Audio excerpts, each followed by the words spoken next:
Applied ecology. Applied ecology is a subfield with ecology which considers the application of science of ecology to real world, usually management questions. It is an integrated treatment of the ecological, social and biotechnological aspects of natural resource conservation and management. It is also called ecological or environmental technology. Environmental pollutions. The pollution is the undesirable changes in the physical, chemical or biological characteristics of air, water or land that can harmfully affect the health, survival or activities of human or other living organisms. Any substances introduced into the environment that adversely affects the physical, chemical or biological properties of environment that have a harmful effect on ecosystem is termed pollutions. There are three major types of environmental pollutions: air pollutions, water pollutions and soil pollutions. Air pollution. The air pollution may be defined as any atmospheric condition in which the substances are present at concentrations above their normal ambient level to produce a measurable effect on man, animals, vegetation or materials. The substances means any natural or anthropogenic man-made chemical compounds capable of being airborne. They may exist in the atmosphere as gases, liquid, droplets or solid particles. Type of air pollutant. Air pollutant can be classified as either primary or secondary. The primary air pollutant are substances which are directly emitted into the atmosphere from natural and anthropogenic sources such as ashes from the volcanic eruption and the carbon monoxide gas from the motor vehicles. Secondary pollutants are not emitted directly, rather they forms in the air when primary pollutant reacts or interact in the atmosphere. Examples of a secondary pollutant includes ozone, which is formed when hydrocarbons and nitrogen oxides NOx combines in the presence of sunlight.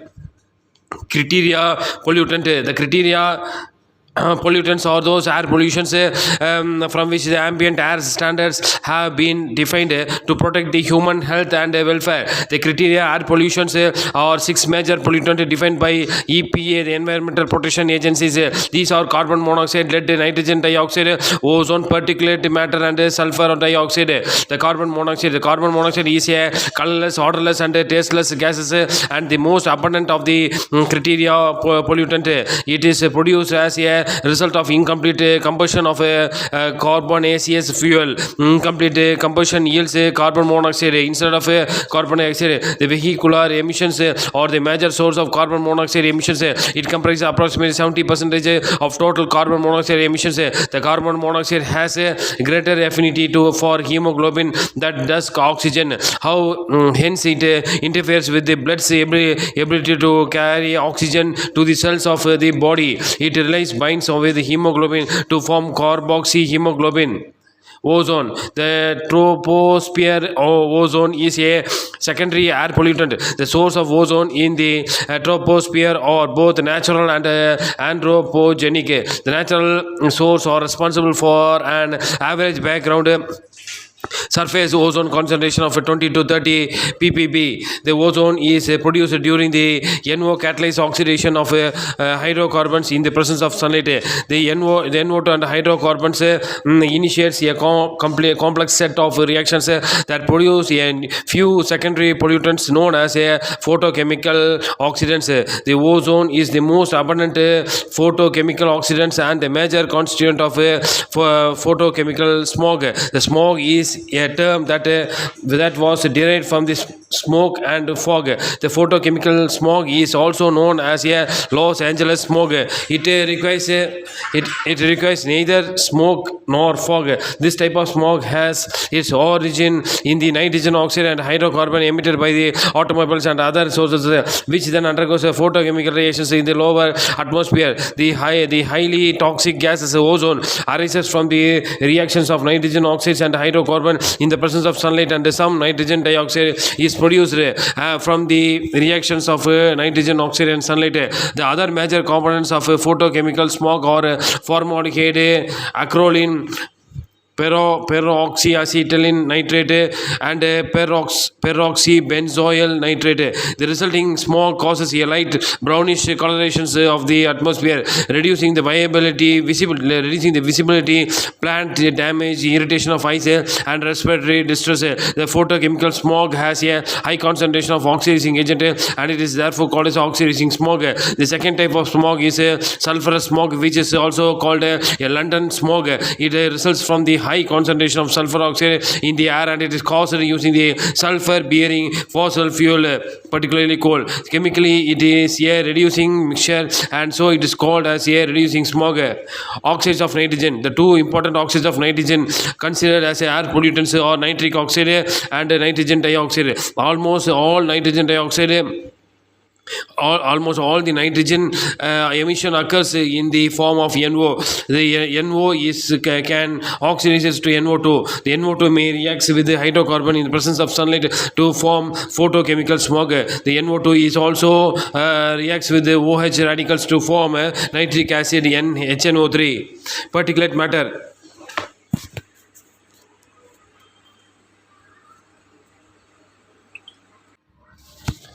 Oxides of nitrogen. The two major oxides of nitrogen. Particulate matter. The atmospheric particulate matter is defined as a solid or liquid dispersed matter which is smaller than about 500 millimeter. The particulate matter which are less than 10 microns in diameter are known as a PM10. The solid particles are termed dust if they are generated by grinding or crushing or operations. The solid particles are called fumes if they are formed when vapors condenses, whereas the liquid particles may be called mist. The smoke and soot are terms used to describe the particles composed primarily of carbon and thus results from incomplete combustion. Sulfur dioxide. The major source of sulfur dioxide emission or the fossil fuel combustion. The sulfur dioxide once released can be converted to SO3. The SO3 reacts very quickly with water to form sulfuric acid, which is the principal cause of acid rain. Lead is emitted to the atmosphere primarily in the form of inorganic particulates. The most lead emission occurs in the past from motor vehicles as a result of burning of gasoline containing the anti-knock additives tetraethyl lead. Air quality standard. The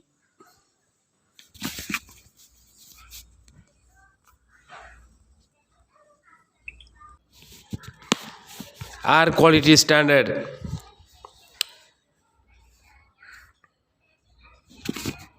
The Environmental Protection Agency has established two levels of national ambient air quality standards, primary and secondary. The primary standards are required to be set at a level that will protect public health, including the most sensitive individuals. The secondary standards are established to react to protect the public welfare. Example, crops, animals, structures. The secondary standards are meant to be more stringent than primary standard. Greenhouse effect. The various gases in the atmosphere absorbs incoming short wave solar radiations and long wave or thermal radiation radiated by the earth. The ability of gases to absorb radiations varies with the wavelength. All the incoming solar radiations with a wavelength less than 0.3 millimolar is absorbed by the oxygen and ozone. This absorption occurs in the stratosphere. The most of the long wavelength radiation greater than 4 millimolar radiations by the earth is absorbed by the atmospheric gases. Most importantly, water vapor, carbon dioxide, N2O and methane. The outgoing radiations between the wavelength 7 and 12 millimolar easily passes through the atmosphere. This region is referred to as the atmospheric radiative window. The radioactive active gases of that observed wavelength longer than 4 millimolar are called greenhouse gases. These gases absorb most of the outgoing thermal radiations attempting to leave the Earth's surface. This absorption heats the atmosphere, which in turn radiates the energy back to the Earth. The greenhouse gases acts as a thermal blanket around the Earth, raising the Earth's atmosphere, Earth's temperature. This effect is called as a greenhouse greenhouse effect. The greenhouse effect is the natural phenomena. It is responsible for the earth having an average near the surface air temperature 33 degrees centigrade warmer than it would have if it does not have greenhouse gases in the troposphere. Global warming. The global warming is defined as the increase in the average temperature of the earth over the last 100 years. The average temperature of the air near the earth's surface has risen a little less than 1 degree Celsius, 0.74 plus or minus 0.18 degrees centigrade. The rate of warming over the last 50 years is almost double that for the period 1906 to 2005. The increasing greenhouse gas concentration resulting from the human activities such as fossil fuel burning and deforestation is mainly responsible for the observed temperature increase. An increase in global temperature will cause sea level to rise and will change the amount and pattern of precipitation, probably including the expansion of subtropical deserts. The continuing retreat of glaciers, permafrost and sea ice are expected, with warming being strongest in Arctic. Other likely effects includes increase in the intensity of extreme weather events, species extinction, and changes in the agricultural field. Global warming potential of greenhouse gases. The global warming potential is a relative measure to how much heat a greenhouse gas trapped in the atmosphere. It is based on the heat absorbing ability of each gas relative to that of carbon dioxide, as well as the decay rate of each gases. The amount removed from the atmosphere over a given number of years. It is calculated over a specific time interval, commonly 20, 100 or 500 years. For example, the 20-year global warming potentially of methane is 72, which means that if the same mass of methane and carbon dioxide were introduced into the atmosphere, the methane will trap 72 times more heat than the carbon dioxide over the next 20 years. Gases and global warming potential 100 years. Carbon dioxide 1, methane global warming potential 23, nitrous oxide N2O2 and 296 global warming potential of 100 years. Chlorofluorocarbon such as CFC11, the global warming potential is 3400. Hydrofluorocarbon HFC23, the global warming potential 12100. Sulfur hexafluoride, the global warming potential 100 years,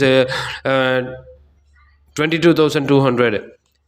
Kyoto Protocol. The Kyoto Protocol is an international agreement linked to the United Nations Framework Convention on Climate Changes. The protocol was adopted in Kyoto, Japan on 11th December 1997 and entered into force on 19 February 2005. The Kyoto Protocol is a legally binding agreement under which the industrialized country will reduce their collective emission of greenhouse gases by 5 to 5.2% compared to the Earth in 1980. The goal is to lower overall emission of 6 greenhouse gases: carbon dioxide, methane, nitrous oxide, sulfur hexafluoride, hydrofluorocarbon, and perfluorocarbon.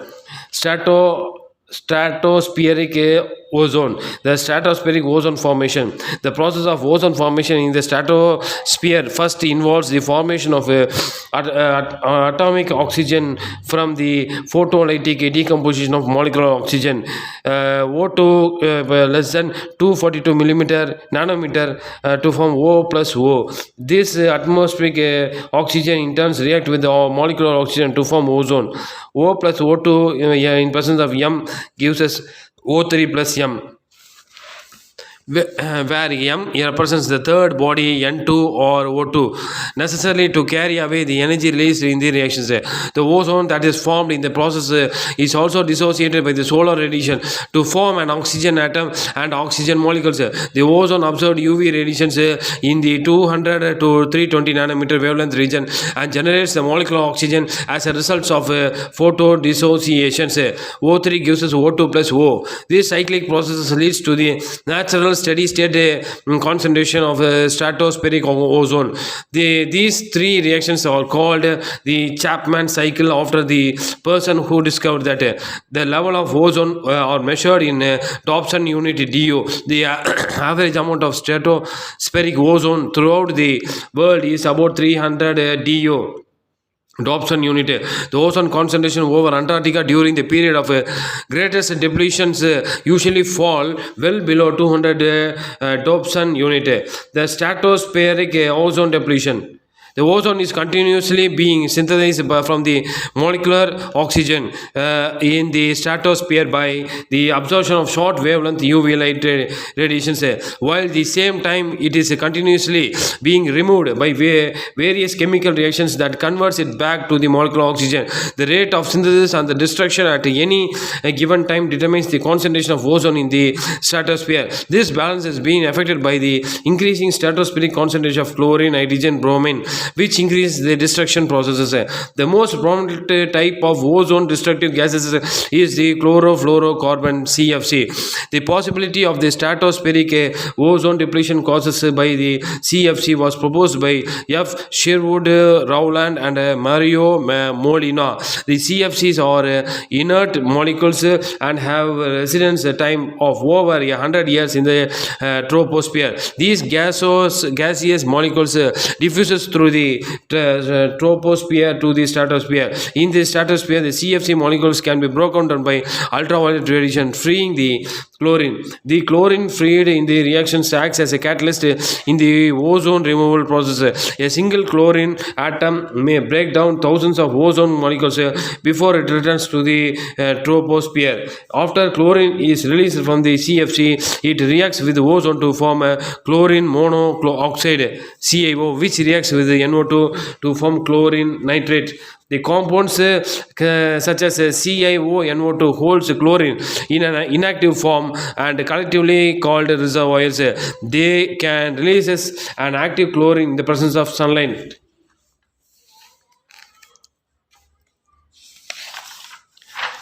Antarctic ozone hole. The Antarctic ozone hole is limited in space and time, occurring at the time of year when the suns first appear above the horizon after a long polar night.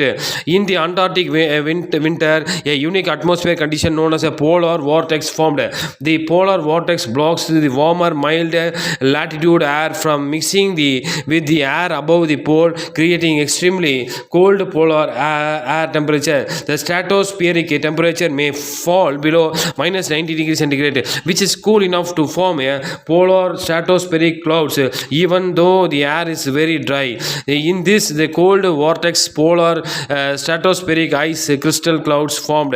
This unique atmospheric condition eventually allows the chlorine to release from the chlorine nitrate. The ice crystals that makes up polar clouds provides the reaction surface where chlorine nitrate reacts with the water to form hypochlorous acid. H2O plus CaO2 gives us HOCl plus HNO3. As soon as the sun rises in the Antarctic in August, the chlorine stored in HOCl is freed from photolysis. HOCl gives us Cl plus OH. The freed chlorine causes destructions of ozone. The ozone density drop rapidly, only to recover when the polar vortex breaks up, mixing warmer air in and releasing the ozone depleted ozone depleted air to move away from the polar region. Effect of ozone depletion. Since the ozone layer absorbs a greater quantity of harmful UV ultraviolet radiation present in the sunlight,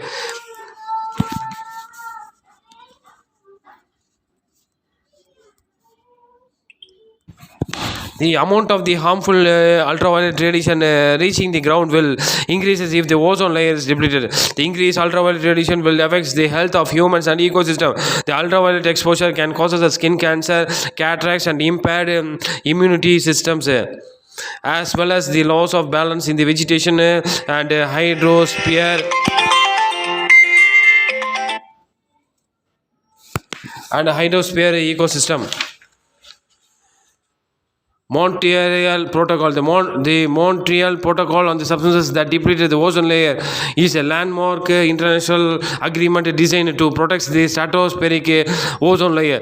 The treaty was designed in the September 1987 and becomes effective in 1989. The Montreal Protocol stipulates that the production and consumption of compounds that deplete ozone in the stratosphere, chlorofluorocarbon, halogen, carbon tetrachloride, methyl chloroform, are to be phased out of year 2000.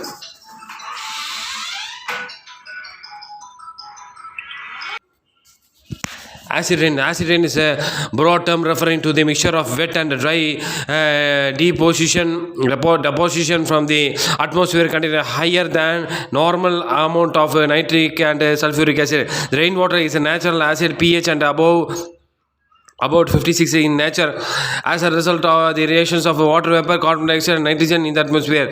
When the pH of the rainwater drops below 5.6, it is called the acid rain. The acidity increases through the introduction of sulfur dioxide and nitrogen oxides into the atmosphere from both natural sources such as volcanoes and decaying vegetations and man-made sources primarily forms from the fossil fuel combustion. The acid rain occurs when these gases react in the atmosphere with oxygen and water and other chemicals to form various acid compounds such as sulfuric acid and nitric acid. The term acid rain is used most often, but acid precipitation is more accurate since it can also reach the ground as dry particles in dust and smoke. The acid rain causes acidification of soil, lakes, streams and damages of plants. In addition, acid rain accelerates the decay of building materials prior to falling on the earth's surface. Sulfur dioxide and NO2 gases and their particulate matter, derivatives, sulfates and nitrates also causes harm to the public health. Water pollution. The water pollution refers to the changes in physical, biological and chemical conditions of any water bodies which can be harmful to organisms and plants that lives in their water bodies. The water pollution has many sources. The sources of water pollution may be point and diffusion sources.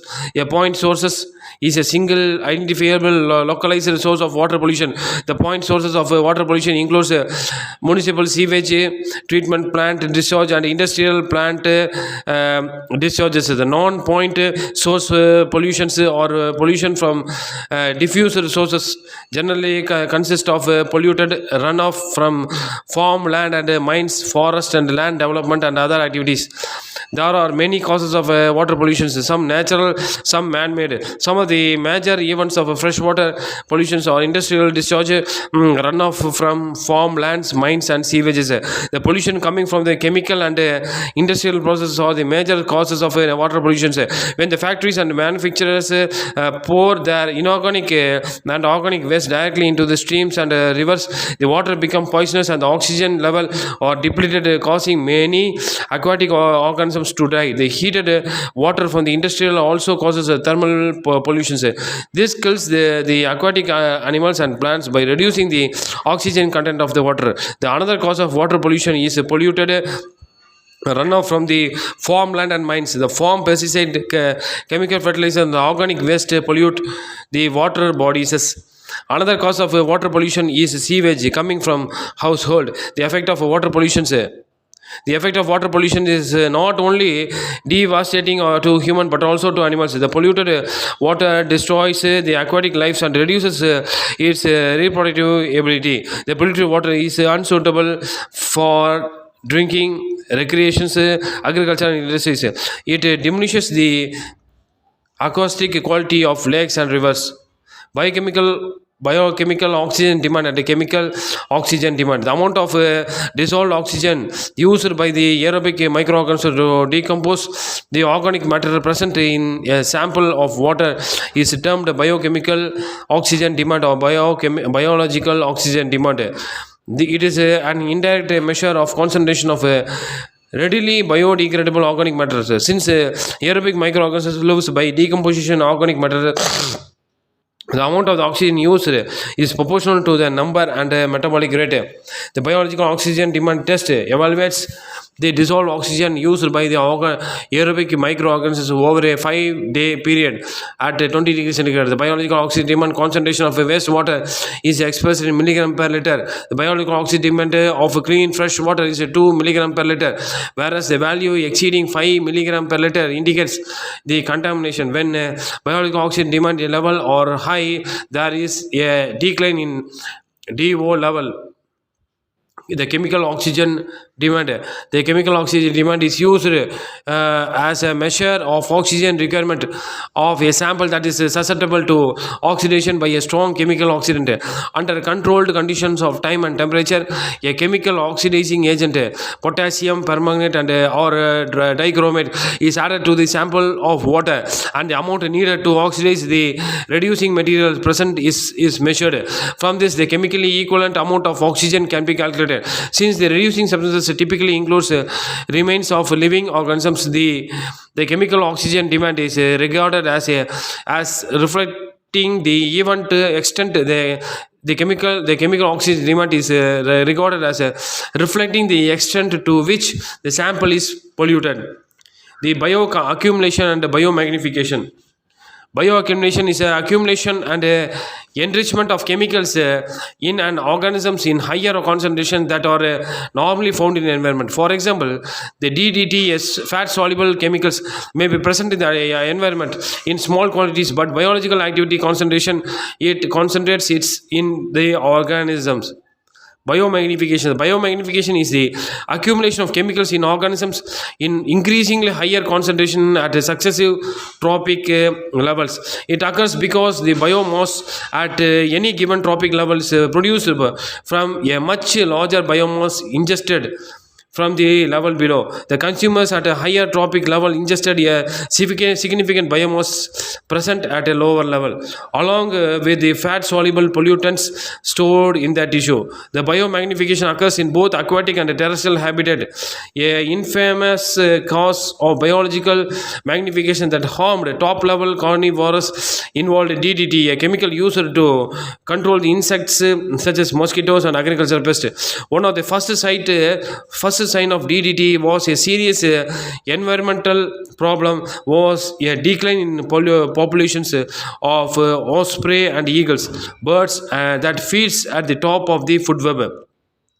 The accumulation of DDT in the tissue and this bird interferes with the deposition of calcium in their eggshell. When these birds tries to incubate their eggs, the weight of the parent broke the shell of affected egg, resulting in a catastrophic decline in the reproduction rate. Eutrophication.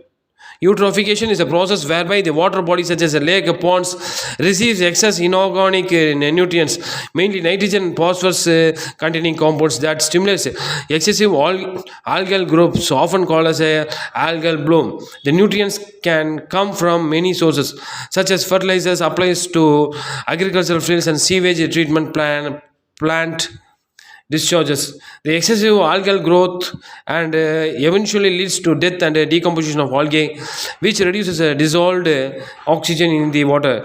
Depending on the degree of eutrophication, the subsequent negative environmental effects such as anoxia and severe reduction in aquatic animals population may occur. The eutrophication is also a natural phenomenon.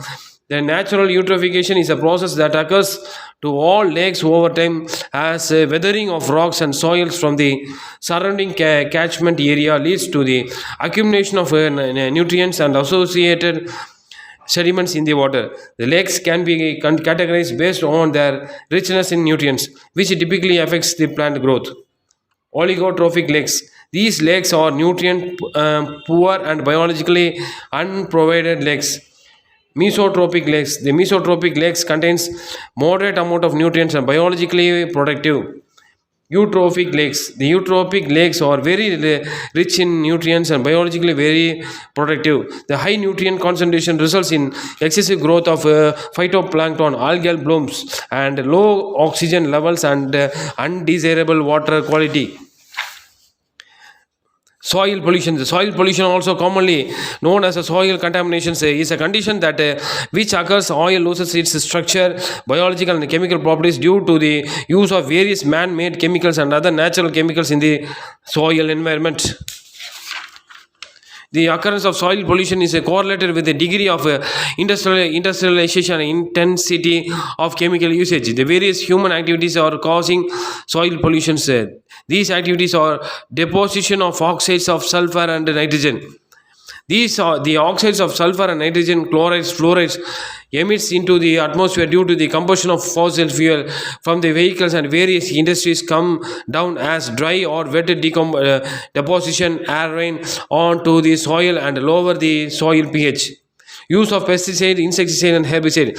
Various pesticide, insecticide and fungicide used in the agricultural practices causes soil pollution. The similar herbicides used for weeding control in the agricultural practices affects the biological and chemical properties of soil.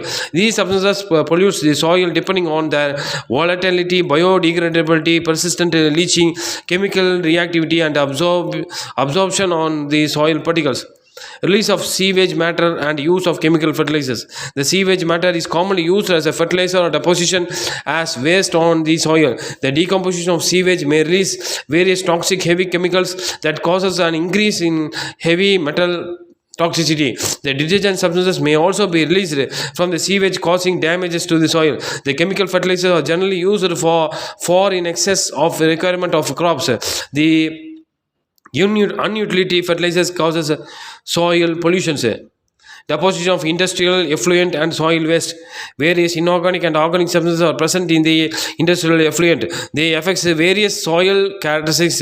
The effluent affects the mineral structures, soil pH, exchangeable base status, etc. of the soil. There is a large quality of the solid waste like unused and rejected chemicals like calcium carbonate, magnesium sulfate, ferrous chloride and ferrous oxide, radioactive waste, fly ashes, sludges and plastic materials and unwanted industrial waste generates during the manufacturing processes. Rejection, broken items of metal, plastics, wooden or chemical solid powders are dumped over on the surface of the soil. All these solid materials are bounded to changes the chemical and physical nature of the soil, beside contributing large quality of pollutants to underground water whenever rainwater passes through them. Radioactive pollution. The varieties of radioactive waste materials like strontium 90, cesium 137, iodine 131, plutonium, uranium, neptunium, etc. are added to the soil from the nuclear activities. These substances may be washed into the water or may be directly added to water that is used as a coolant in nuclear power plants. Control of soil pollution. The control measure for soil pollution and land degradation involves safer land use, planned urbanization, controlled development activities, safe disposal and management of solid waste from industry and human habitations. Afforestation and reforestation. The management of solid waste involves collection and categorization of waste, recovery of resources like scrap metals and plastics from recycling and reuse, and safe disposal with minimum environmental hazard. Global environmental change. The human activities like urbanization, industrial development, use of fossil fuel, change of land use, etc. transforms the biosphere. This increases the concentration of greenhouse gases, carbon dioxide, methane, N2O and CFC, chlorofluorocarbon, which leads to global changes. These are called as radioactive gases. Recognizing the problem of potential global climate changes, the World Meteorological Organization WMO and the United Nations Environmental Program UNEP established the Intergovernmental Panel on Climate Changes IPCC in 1988. In 1988, the IPCC publishes an internationally coordinated assessment of the regional impact of climate changes. The IPCC found that the global mean surface temperature has increased by 0.3 to 0.6 degree since the late 19th century. In addition, the 1990s were found to be the warmest decade of the millennium, and 1998 the warmest year so far. The panel concluded the balance of evidence suggested a discernible human influence on global climate. The computer modeling of impact of increased greenhouse gases is extremely difficult since many factors need to be considered, and little is known about how global climate functions.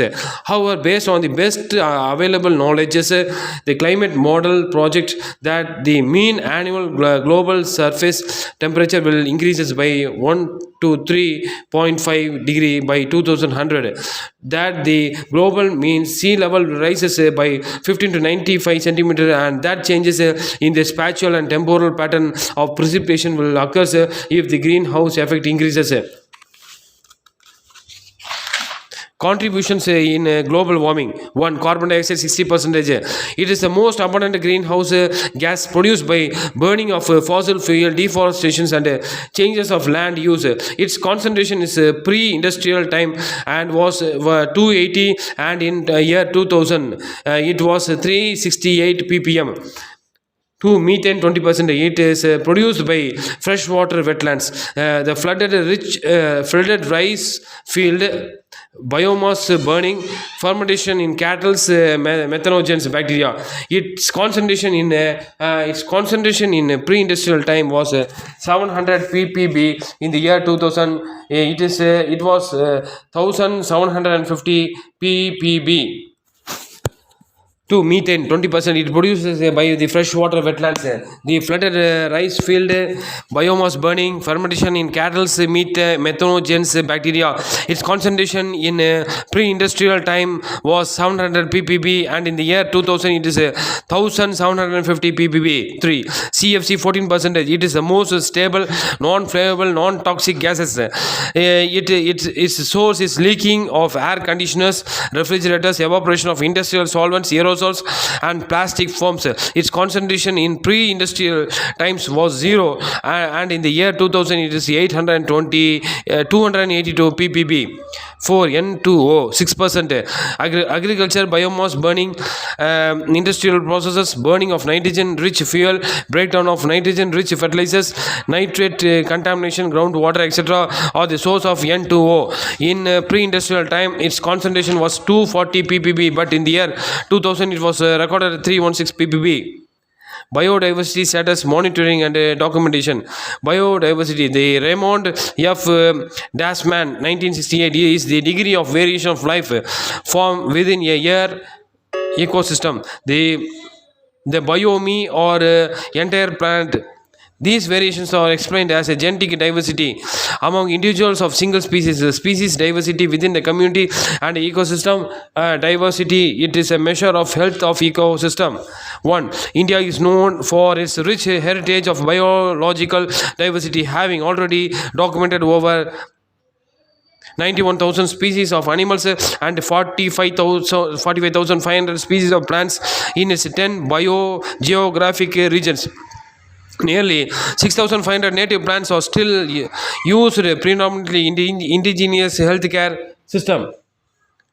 2. The country is recognized as one of the 8 Wavlovian center of origin and diversity of crop plants, having more than 300 wild ancestors and close relatives of cultivated plants. 3. India is known for its rich heritage of biodiversity. In biological diversity parallels, India is one of the 17 mega diverse country in the world, with only 2.4% of world's area. India accounts for 7 to 8% of world's recorded plants, about 45,000 of which approximately 15,000 are of known medicinal value, and animal species about 91,000. 4. India has 4 out of 34 global biodiversity hotspots, which is an indicator of high degree of endemism of species in India. About 5,150 plant species and 1,837 animal species are endemic to India. India has 16 major types and 251 subtypes of forest. 5. India has a national wetland conservation program covering 125 wetlands, including 25 Ramsar sites under the Ramsar Convention. India accounts for about 5% of the world's mangroves, including the Sundarbans Delta, the largest mangrove forest in the world, and partners with the IUCN Mangroves for Future program and has established a National Institute of Mangrove Research at Kolkata. 6.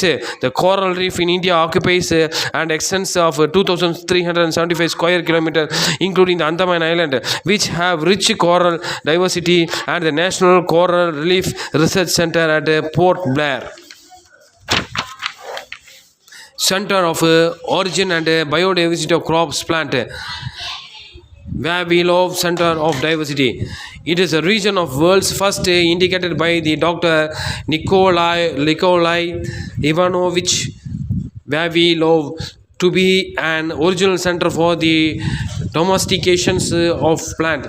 The Vavilov developed a theory on the center of origin of cultivated plants. He started that plants were not domesticated somewhere in the world at random, but there are regions where the domestication started. It is believed that the center of origin is also the center of diversity. 1. South Mexican Central American Center. The southern section of Mexico, Guatemala, Honduras, and Costa Rica. The grains and legumes, maize, common beans, lima beans, tepary beans, jack beans, and grain amaranth. 2. Melon plants, Malabar gourd, winter pumpkin, and coyote. 3. The fiber plants, sweet potato, arrowroot, peppers, papaya, guava, cashew, wild blackberry, cochineal, cherry, tomato, cacao. 2. South American Center, Peruvian, Ecuadorian, Bolivian Center. Root tuber, Andean potato, another endemic cultivated potato species, edible Nasturtium. 2. The grains and legumes, starch, maize, lima beans, and common beans. 3. Root tuber, edible canna potato. 4. Vegetable crop, pepino, tomato, ground cherry, pumpkin, and pepper. 5. Fiber plant, Egyptian cotton. 6. The fruits and miscellaneous, cocoa, passion flowers, guava, hellebone, cunife tree, and tobacco. Choli Center, the island near the coast of southern Chile. Common potato, 48 chromosomes, and strawberry. Brazilian Paraguayan Center, the Manicos peanut, rubber tree, pineapple, cashew, and purple grandella.